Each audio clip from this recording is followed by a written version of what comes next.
नमस्कार, India news देख रहे हैं आप और मैं हूं आपके साथ सचिन दुबे। बुलेटिन की शुरुआत करते हैं। हरियाणा की खेल नीति से देश के दूसरे राज्य बेहद प्रभावित हैं, क्योंकि हरियाणा सरकार हर टूर्नामेंट से पहले खिलाड़ियों को तैयारी के लिए आर्थिक सहयोग करती है और इसके बाद अच्छा प्रदर्शन करने के बाद उनका सम्मान भी किया जाता है। इसी कड़ी में टोक्यो में देश का नाम रोशन करने वाले खिलाड़ियों को सम्मानित करने के लिए रविवार को गुरुग्राम में एक कार्यक्रम हुआ, जिसमें उपराष्ट्रपति वेंकैया नायडू, सीएम मनोहर लाल, प्रदेश के खेल मंत्री संदीप सिंह भी मौजूद रहे। इस मौके पर सीएम ने कहा कि पैरालंपिक खिलाड़ी हर किसी के लिए एक प्रेरणा है।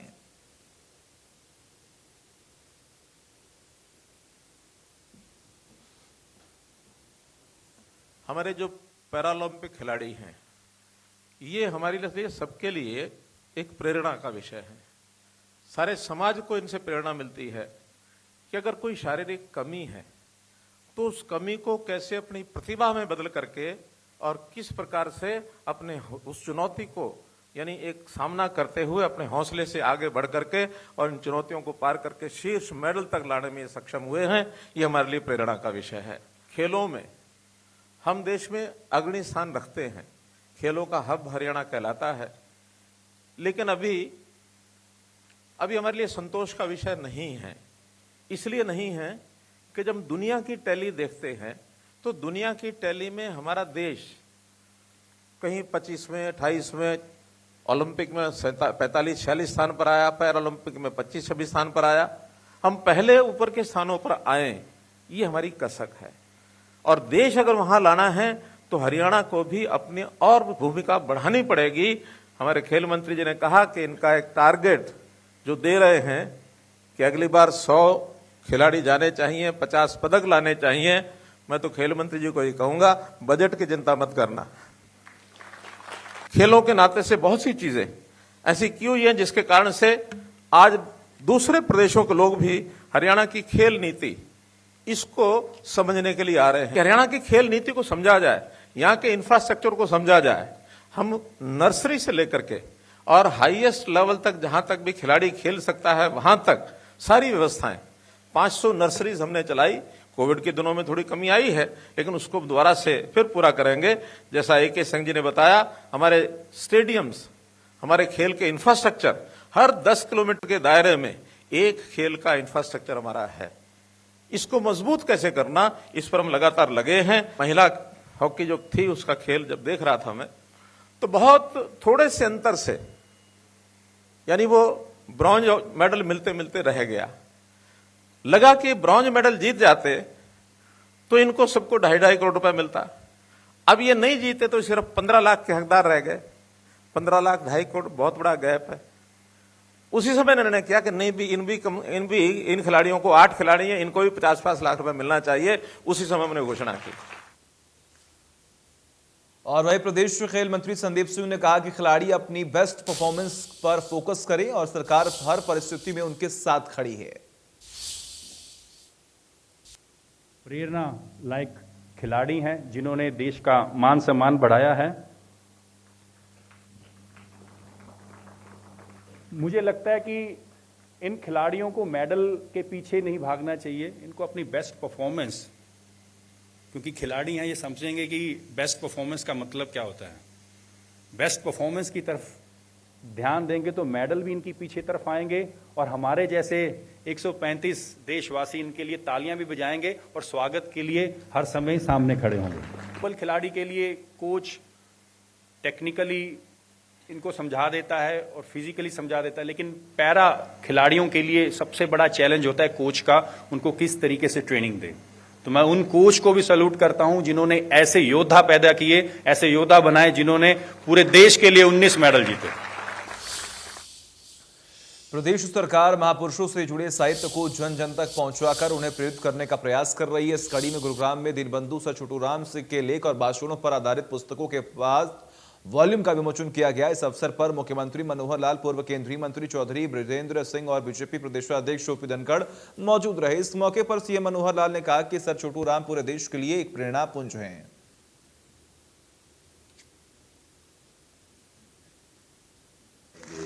खंडों का विमोचन हो रहा है।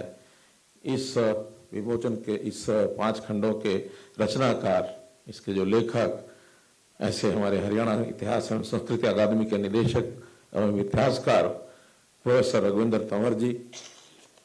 आज का यह अवसर बहुत ही एक शुभ संयोगी है कि आज अनंत चतुर्दशी का पर्व भी है और एक ऐसे अवसर पर एक ऐसी महान विभूति जिन्होंने इस देश के गरीब के लिए, किसान के लिए, जो पीड़ित वर्ग है उसके लिए किस प्रकार का कार्य किया, उनकी जीवनी, उनका विचार, उनके आदर्श, इसको संकलित करते हुए ये जो 5 खंड Chaudhary Chhoturam writings and speeches, ऐसे जो 5 खंड हैं जिनका आज विमोचन माननीय उपराष्ट्रपति जी के कर कमलों से होगा, ये एक बहुत ही एक शुभ अवसर है। हम सब जानते हैं कि एक महान समाज सुधारक चौधरी छोटूराम जी, वो अच्छे विद्वान, पढ़े लिखे वकील और वकील के साथ उन्होंने अपने प्रैक्टिस करते हुए समाचार पत्रों के साथ जिस प्रकार का एक सजीवट उनका एक संबंध, जैसे अपने विचारों को किस प्रकार से आगे बढ़ाना, और जैसे अभी फिल्म में दर्शाया गया कि अपने सार्वजनिक काल में उन्होंने हर क्षेत्र को आगे बढ़ाया, चाहे उद्योग हो। और उपराष्ट्रपति वेंकैया नायडू ने दीनबंधु सर छोटूराम की पुस्तक संग्रह का विमोचन किया। इस दौरान उन्होंने क्या कुछ कहा, जरा सुनिए। सर छोटूराम जी का लेखों और पत्रों के संकलन का इन 5 खंडों का लोकार्पण करते हुए मुझे हर्ष और संतोष की अनुभूति हो रही है। मुझे संतोष है कि मैं हमारे देश की इतनी महान विभूति से जनता को परिचित कराने का माध्यम बना। इस संकलन को प्रकाशित करने के लिए मैं हरियाणा अकादमी ऑफ हिस्ट्री एंड कल्चर की सराहना करता हूं और विशेष रूप में मुख्यमंत्री को भी अभिनंदन करता हूं, क्योंकि सियाचिन में शहीद हुए तरुण भारद्वाज के घर कांग्रेस से राज्यसभा सांसद दीपेंद्र हुड्डा पहुंचे। दीपेंद्र हुड्डा ने कहा कि देश के लिए प्राण न्यौछावर करना गर्व की बात है और जिस तरीके से बोनसी गांव के सैकड़ों जवानों ने देश के लिए अपनी शहादत दी है, जिसकी वजह से आज हम सुरक्षित हैं। दीपेंद्र हुड्डा ने शहीद तरुण भारद्वाज की प्रतिमा पर पुष्प अर्पित कर श्रद्धांजलि अर्पित की और परिवार के लोगों को इस दुख की घड़ी में लड़ने के लिए प्रार्थना की। उन्होंने कहा कि सियाचिन में शहीद हुए 21 वर्षीय तरुण भारद्वाज के नाम पर एक स्टेडियम या फिर पार्क बनाया जाए। हम सरकार से बात करेंगे और जो हमारे सहयोग होगा वह शहीद परिवार के लिए करेंगे। देश के लिए जिन्होंने एक शहादत देके हमारा सबका आज मान बढ़ाने का काम किया, अपना सर्वोच्च न्यौछावर करते हुए हमारे शहीद तरुण भारद्वाज जी को हम श्रद्धांजलि देते हैं।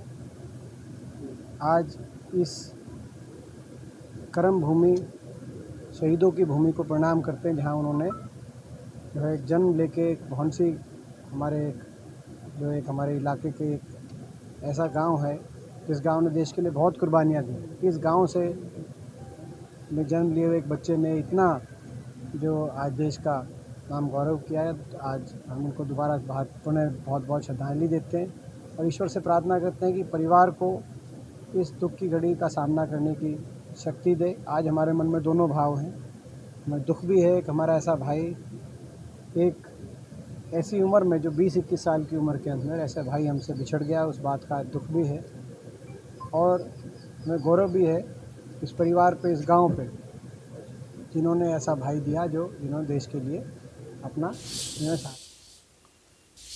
गुरुग्राम की कामधेनु गौशाला में वार्षिक महोत्सव का आयोजन किया गया, जिसमें केंद्रीय पशुपालन मंत्री पुरुषोत्तम रूपाला ने शिरकत की और कामधेनु आरोग्य केंद्र का उद्घाटन किया।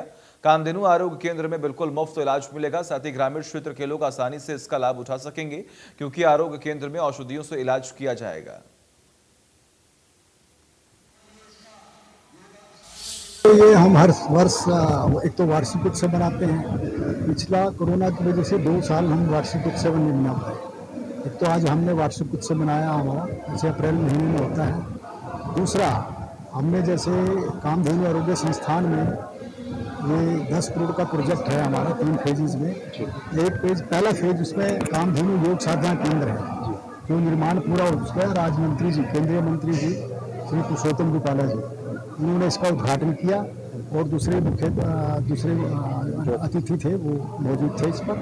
और इससे यहाँ के लोगों को बहुत अच्छा आसपास के लोगों को योगा के बारे में और प्राकृतिक चिकित्सा के बारे में वो इससे उसकी सुविधा। और वही सोना के बूथपाड़ा में एक 25 वर्षीय विवाहिता की दहेज के लिए हत्या का मामला सामने आया। विवाहिता के परिजनों का आरोप है कि ससुराल वाले दहेज के लिए प्रताड़ित कर रहे थे और इसी तरह उसे उन्होंने विवाहिता की हत्या कर फांसी पर लटका दिया। मामले की सूचना मिलते ही पुलिस ने शव को पोस्टमार्टम के लिए भेजा और 8 लोगों के खिलाफ हत्या का मामला दर्ज कर लिया। पुलिस का दावा है कि जल्द ही आरोपियों को गिरफ्तार कर लिया जाएगा। 2011 में लड़की की शादी करी थी बेरका गांव से, यहाँ मोहल्ला भूड़का में जी की शादी करी थी। परिवार में आपसी अनबन थी। कल वो लड़की हैंगिंग कर गई और हैंगिंग करने के बाद परिवारजनों से हमें दरखास्त प्राप्त हुई। हमने हत्या का मामला दर्ज कर दिया 6 आदमी। इसमें कोई गिरफ्तारी हुई है सर? नहीं, अभी कार्रवाई पोस्टमार्टम चल रही है, उसके बाद कार्रवाई जैसी हुई तस्दीक के बाद जैसी कार्रवाई। चलिए वक्त है एक छोटे से ब्रेक का।